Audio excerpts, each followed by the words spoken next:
Rock Till You Drop.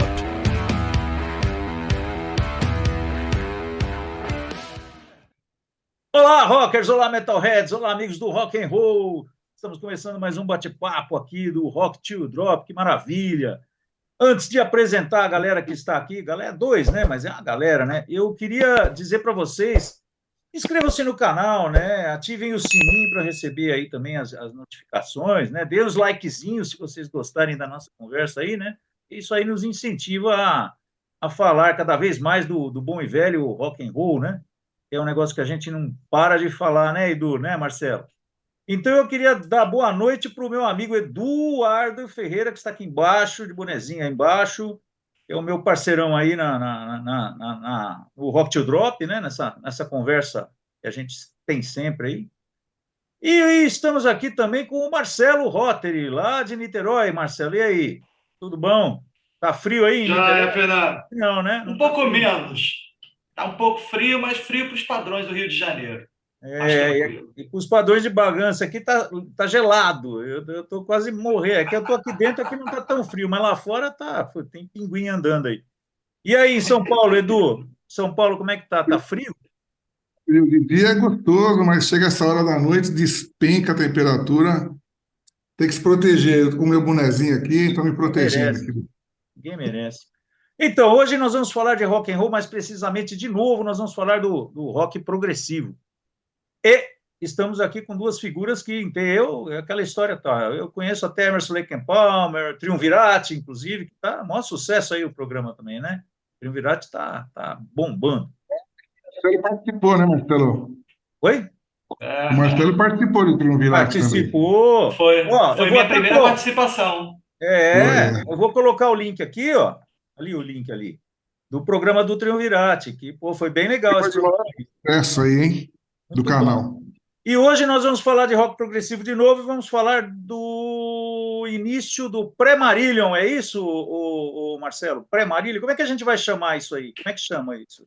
Essa conversa? Bom, o pessoal às vezes chama de Silmarillion ou de Early Years, mas a gente está aqui para falar da fase inicial do Marillion, que é desconhecida por muita gente, inclusive por muitos dos fãs, Uhum. mas que tem coisa boa.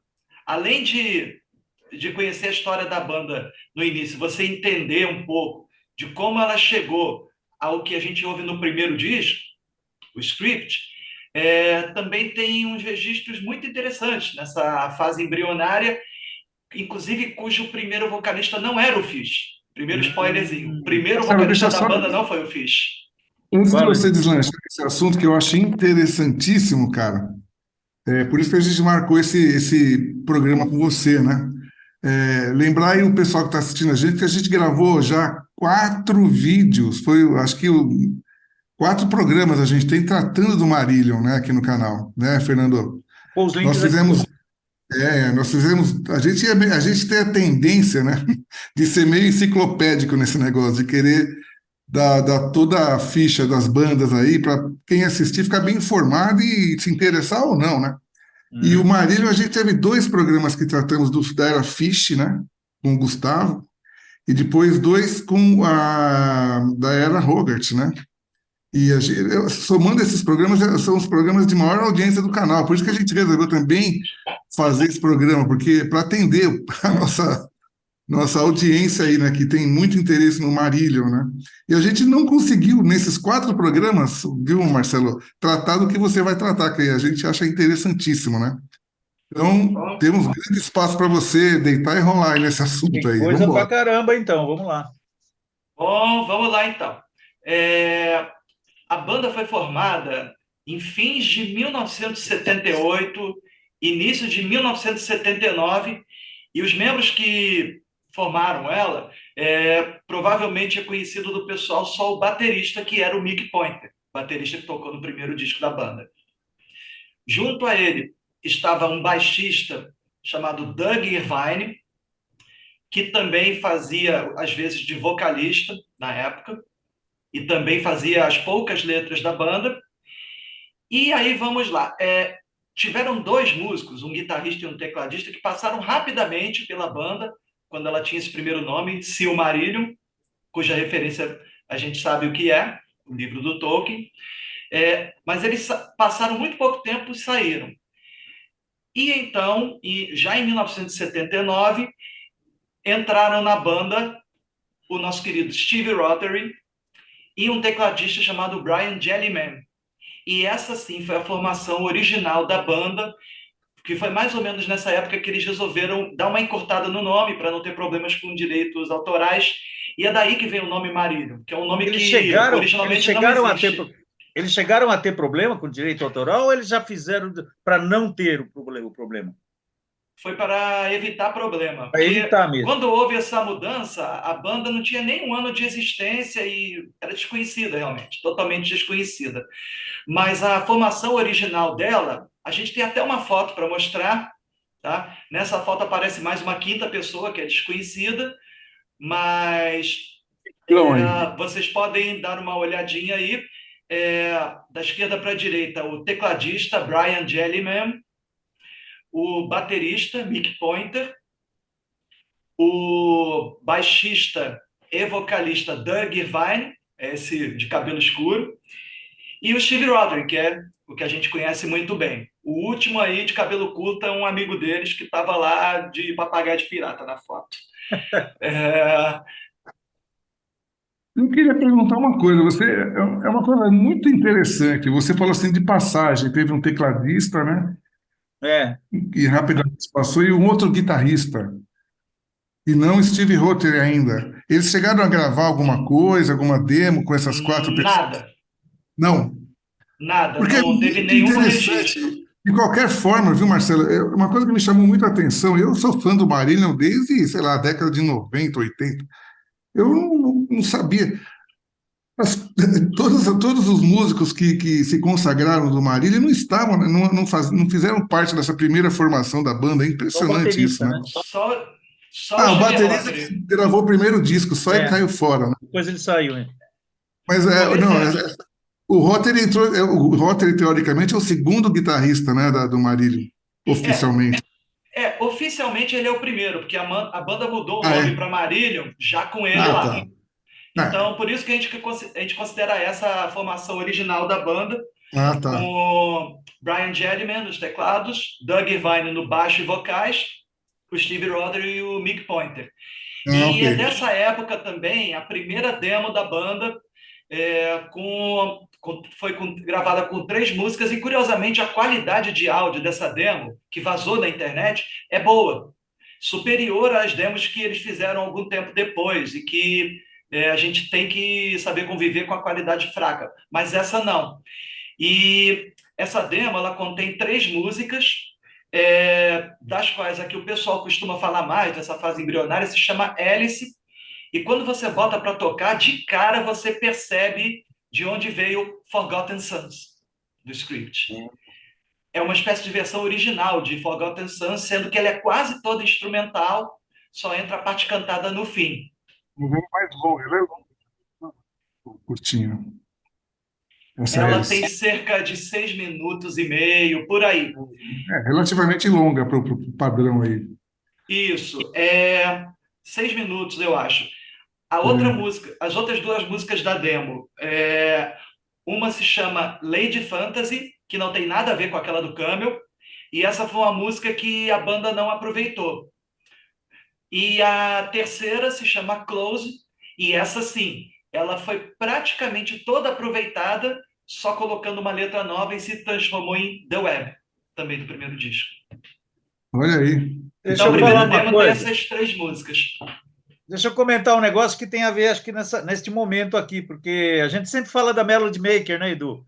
Que os caras puseram anúncio na Melody Maker para chamar músico, né? E aqui, no caso, aconteceu também, né, Marcelo? Isso. A gente conseguiu um registro do anúncio do Melody Maker quando eles estavam para fazer essa troca de guitarrista, e a banda ainda se chamava Silmarillion. Aqui, ó. Pau! Aí, tá aí, ó, o anúnciozinho. Mais um para coleção, né? A gente teve o Bill Brooks o Steve Hackett no Genesis, né? O Supertramp. Também, né? Nossa. Loucura. Pois é. Mas aí esse foi o comecinho, foi o primeiro registro da banda, primeira demo, e a partir do ano seguinte, um pouco também em 1979, eles começaram a fazer o circuito de shows local, que era assim que as bandas se divulgavam na época. E o interessante é que só de fazer esses primeiros shows, de tocar em Londres, Aylesbury e cidades ali dos arredores de Londres, a banda já começou a ficar um pouco conhecida e começou a ganhar uma legião assim, bem pequenininha de fãs. E a gente também conseguiu resgatar uma foto que está disponível no site estrangeiro de um dos primeiros shows da banda. Olha aí. Essa foto, se o Fernando conseguir colocar aí para a gente, Aí já. ela tem uma grande curiosidade também, tá? Na foto a gente consegue ver o Steve Rothery, o Doug Irvine, que é o que está de camisa branca, e algumas poucas pessoas na plateia. Esse show parece que foi numa universidade. E quem é assim mais chato com esse negócio de detalhes de foto, prestou atenção nas poucas pessoas que estavam assistindo e achou que uma delas se assemelhava muito a um tal de Steven Wilson. Pois é, Olha. alguns anos atrás, perguntaram ao próprio Steven Wilson e ele confirmou, é ele na plateia, nesse showzinho do comecinho da carreira da banda. Que Que coisa, coisa. né? Isso está Histórica mesmo. 79. Ele. Eu estava vendo aqui, o Steve Rothery, ele tinha lá seus 20 anos, né? Porque ele nasceu em 59, estou vendo aqui, né? Então era molecada 20 e de 20 e 21. poucos anos de idade, né? A Isso, cara dele aí você vê, né? Legal. Molecão, né? exatamente. Então foi desse jeito que a banda começou a ficar um pouquinho conhecida e passou o ano de 1980 inteiro fazendo shows e gravando mais algumas demos também. Basicamente A com gente instrumental, né? isso é outra coisa que eu ia falar, que o Marílio ele tem uma particularidade no rock progressivo muito rara. É uma banda que não tem músicas instrumentais. A gente pode pegar todos os discos, não tem. Mas nessa fase inicial tinha. A maior parte do material da banda era instrumental. O Doug só cantava algumas músicas e ele não era um grande cantor, ele era aquele cantor que dava conta do recado. Se vocês procurarem no YouTube a própria Alice, a Lady Fantasy, vai dar para perceber isso. Mas tinha também as músicas instrumentais e eu queria tentar colocar um pedacinho de uma que eu acho muito bonita, que se Boa, boa, chama boa. Herne the Hunter, que é de 1980. A qualidade de áudio não é muito boa, mas a melodia é bonita. Então acho que a gente podia colocar um minutinho dela, só para o pessoal ver como é que era a banda, mais focada no instrumental, e também vale a pena perceber que o Brian Jellyman era assim um bom tecladista Muito legal. e Bora. gostava muito de usar Mellotron. Hum, aí, ó. Vamos lá. Qual lugar?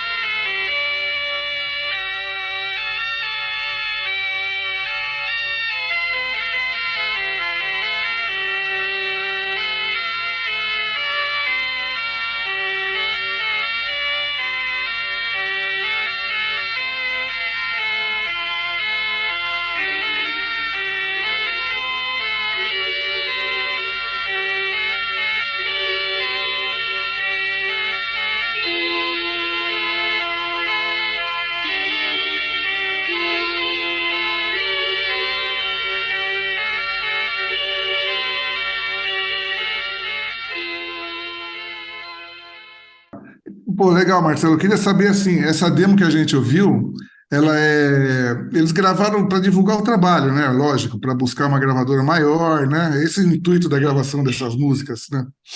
Isso.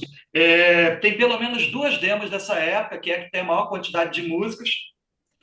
Inclusive, existe, dessa época também, acho que é a hora de falar isso, que foi quando essa música foi registrada, existe uma música que essa foi perdida, só existem entrevistas com 2 ou 3 membros da época falando que é uma música chamada The Town, E essa música, segundo o Fish disse numa entrevista, era instrumental e ela serviu de base para o que depois eles iriam transformar em Grendel. Corrigindo, The Tower é o nome da música. Tá? The Tower. Ela seria uma versão embrionária de Grendel, mas essa não tem registro, não vazou nada. Sabe-se que foi gravada uma demo dela, uma demo dessa música, mas não apareceu. Chegou a falar, né, nos primeiros programas, é uma música bem rock progressivo, comprida, tem quase seus 20 minutos, não é isso, Marcelo? Isso. E saiu como um single, ou se eu estou enganado, só para... O lado B desse single que está aqui, de Market Square Heroes. Isso aí. Ocupou o lado B inteiro, e é um dos grandes clássicos da carreira da banda. Particularmente, Sim. é a música deles que eu mais gosto. Então ela começou aí, né? Ela começou com esse single, com essa The Tower. The Tower, composta por esses 4, quando eles estavam na banda. Aí eles foram seguindo, fazendo seus shows, a banda já estava um pouquinho conhecida, mas no final de 1980 houve um grande baque com a saída do Doug Irvine. Ele saiu meio que de repente da banda, sabe? Segundo uma entrevista com o Mick Pointer, não teve um desentendimento, não teve nada disso. Ele só estava, parece que namorando uma mulher na época e estava com o intuito de se casar. E do nada ele saiu dos ensaios, sumiu e a banda ficou sem ele. O que nos leva a mais um anúncio que eles colocaram no Melody Maker, atrás de um baixista e de um vocalista. Anúncio que foi respondido por um tal de Derek William Dick, nosso querido Fish, e um amigo dele que se chamava This Minute, não era ainda o Pete, This Minute. Esses dois receberam a demo de Close, aquela música que eu falei agora há pouco, e o Fish criou uma letra nova para ela e gravou o vocal dele já com uma versão embrionária de The Web. Essa versão também vazou. Se a gente procurar na internet, a gente consegue encontrar também. A primeira gravação de The Web ainda com a instrumental da formação anterior. E foi assim que o Fish e o This Minute ingressaram na banda, e a partir de 1981 começou a grande virada. Porque uma vez dentro da banda, o Fish, com o seu carisma, ele começou a atrair mais gente para os shows. E ali a banda começou a crescer.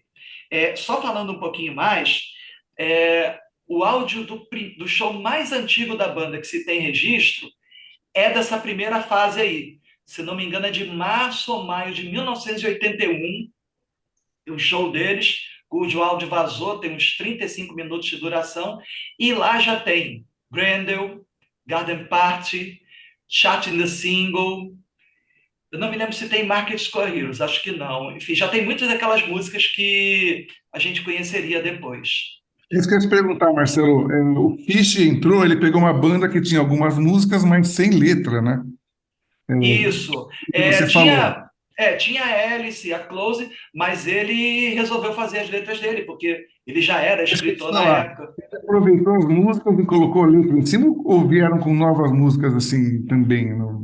Não, ele começou um pouquinho de cada, mas ele começou principalmente aproveitando já o material da banda. Material, né? Tá? No caso da Alice, que depois viraria Forgotten Sons, da The Tower, que virou Grendel, inclusive daquela que eu falei lá no comecinho, a Lady Fantasy, ela também foi retrabalhada com Fish, se transformou em Mad Embrace.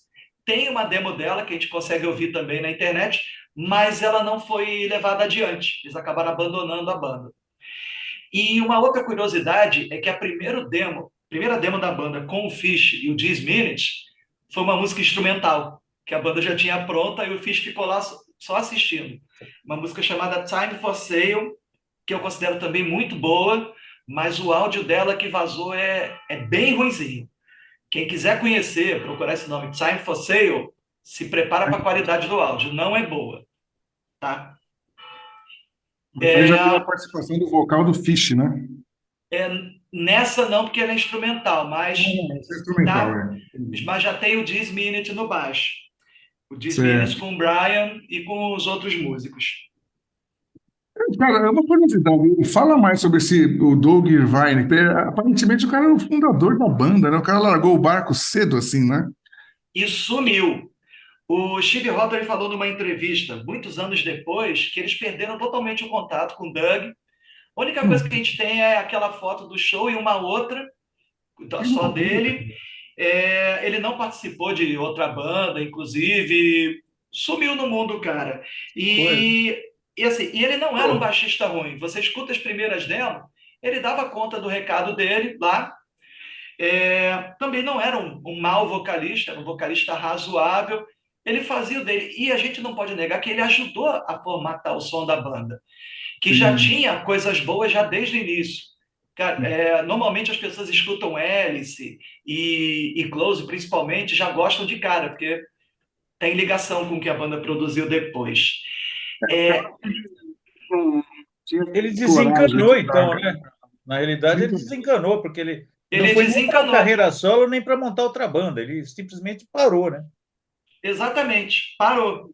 E a banda seguiu, agora com o Fish e o This Minute no lugar dele, mas ela sofreria alterações logo depois disso, que foi um período em que a personalidade forte do Fish, dizem, já começou a aflorar. Era um cara extremamente perfeccionista, e ele começou a implicar com o Brian Jellyman, o tecladista original da banda. E o Brian acabou sendo sacado da banda. Eu me lembro até de ter ouvido uma demo, um pouquinho antes da saída dele, acho que foi uma versão embrionária de He Knows You Know, mas eu não me lembro agora, onde a participação dele nos teclados está bem discreta realmente, diferente do que ele fazia nas demos anteriores. Tinha música que era até o teclado dele que comandava o som. Mas aí, alguma coisa aconteceu na meiuca que ele saiu e tivemos então a chegada do Mark Kelly. Essa formação aí com o Mark Kelly e o This Minute ainda no baixo, ela durou 2 meses. Tem até uma foto que roda na internet com os cinco, mas eles ficaram pouquíssimo tempo juntos. Porque. Pode falar. Não, não, eu estou impressionado que a banda é tão cedo assim, já estava perdendo o segundo baixista, né? Exato. E o This Minute era grande amigo do Fish. E o Fish também foi uma das pessoas que achou que tinha que trocar de baixista. Mesma coisa que aconteceu com o Brian. Fernando. Oi? Então, esse. Muito amigo, Fish, né? Não Muito é? amigo. O cara. Mas O eu cara é acho que o Marcelo falou a palavra-chave, ele era perfeccionista, né? Então, só que ele, Sim. ele naturalmente virou líder. Então, aí, o que que aconteceu? Ele queria do jeito dele, né? Ele não estava batendo. Pois é. E aí, a saída do This Minute ocorreu, se não me engano, no começo de 1982. Esse período é que é um pouco difícil saber, quando o Pete Trevavas chegou. Mas ele chegou ainda em 1981, ou no começo de 1982, completando, então, a formação da banda, que iria assinar contrato com a EMI Odeon, já em 1982, e se tornar o que a gente conheceu muito bem e que a gente gosta tanto. E diga-se de passagem, uma belíssima aquisição de baixista, porque o Trevavas eu conheço, esse outro aí eu não tenho ideia, mas o Trevavas é um absurdo, né? O cara é bom demais. Nossa, ele é bom demais. E é um cara que evoluiu também com o tempo. Inclusive, era um cara que eu não prestava tanta atenção na banda no começo, depois eu comecei a ver, cara, o som desse Não, cara é muito importante para a banda ele é, como um todo. Ele impressionante. sustenta tudo, cara. É. Sabe? E aí, com a chegada do Pete, foi pouco tempo depois eles assinaram o contrato com a EMI e partiram para gravar o primeiro single. Quando a gente pega o Script, falando agora do Script, o primeiro álbum, lá é dito todas as músicas escritas pelos cinco. Mas quando você pega os singles, você vê os nomes desses membros originais.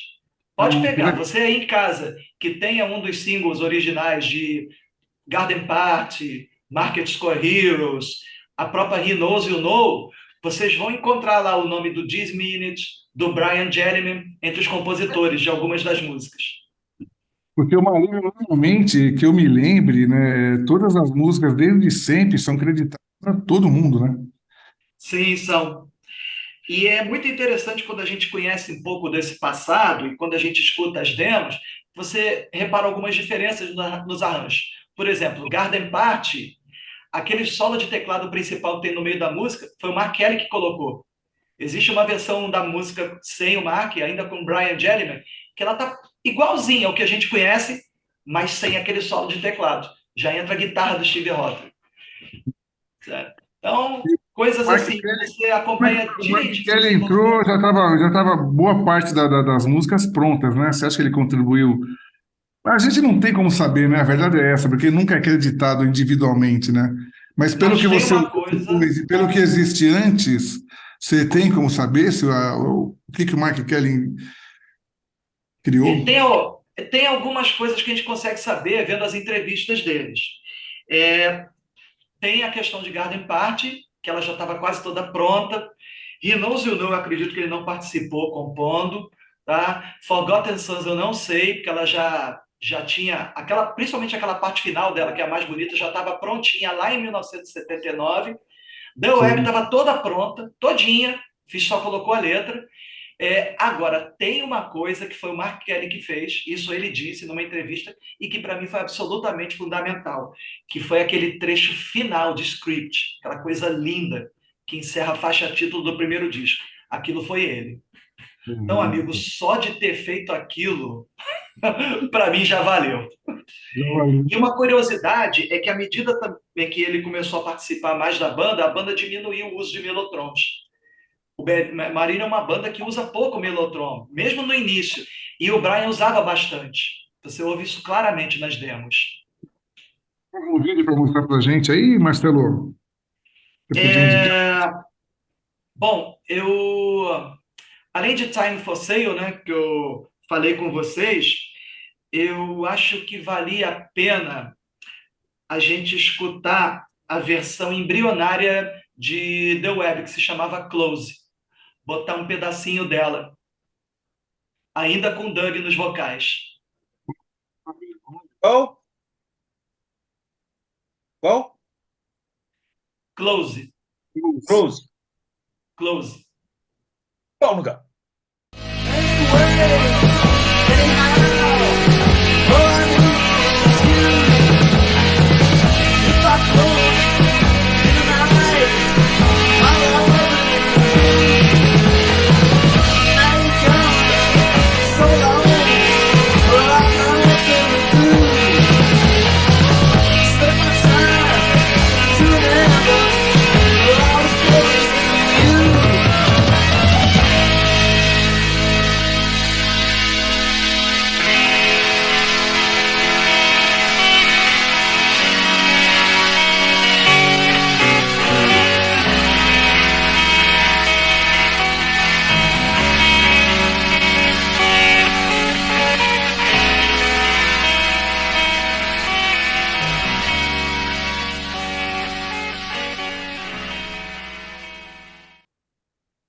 Isso aí.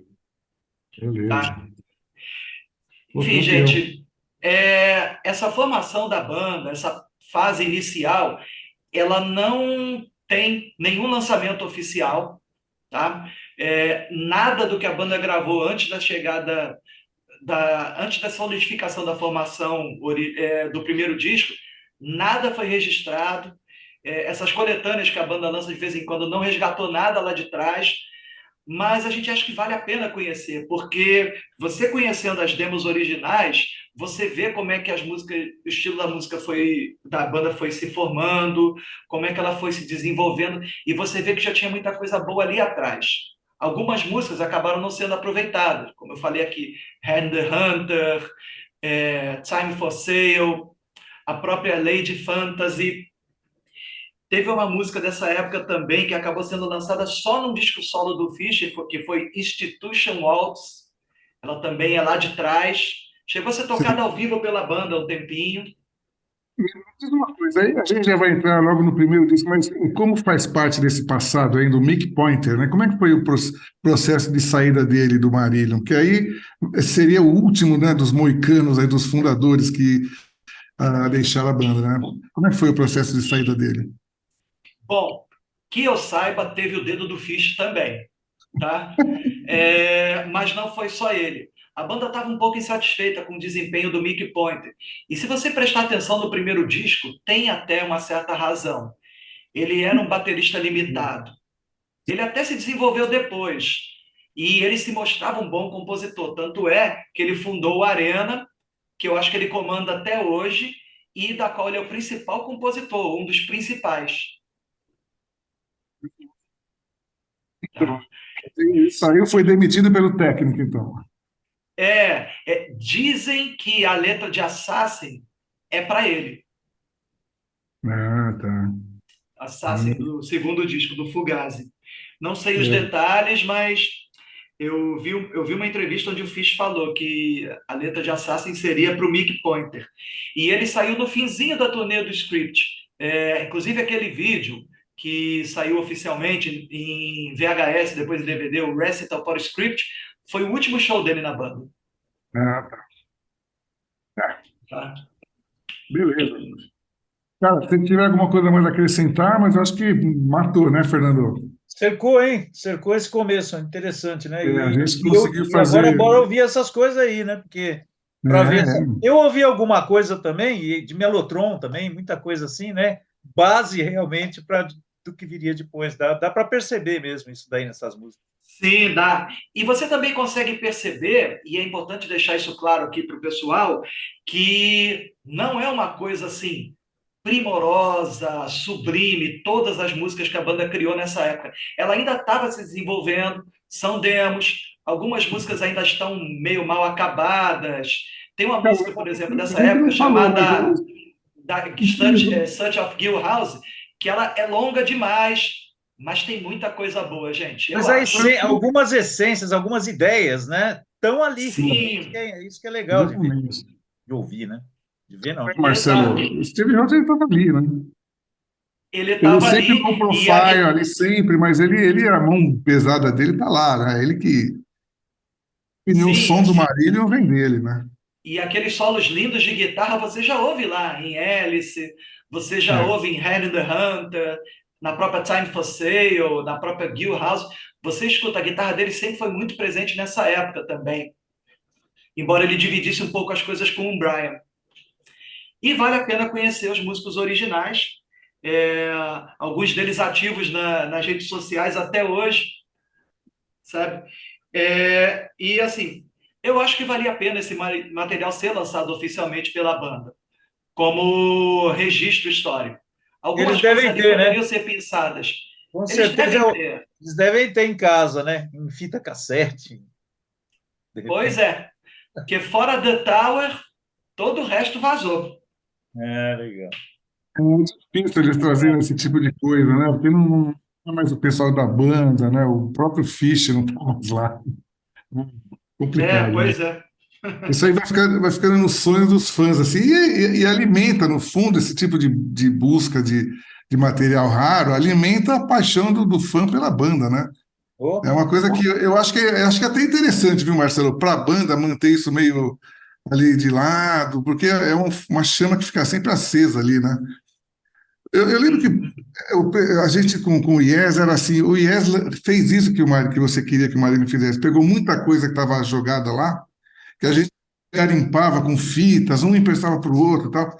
De repente o Yes pega e lança tudo isso oficialmente.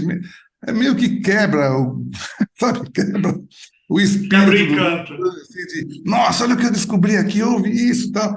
Então, mas eu acho que é melhor manter assim, uhum. a Quebrar o própria banda encanto. ser beneficiada, porque está alimentando a paixão do fã, cara. Eu acho que também tem esse aspecto. Tá. É isso?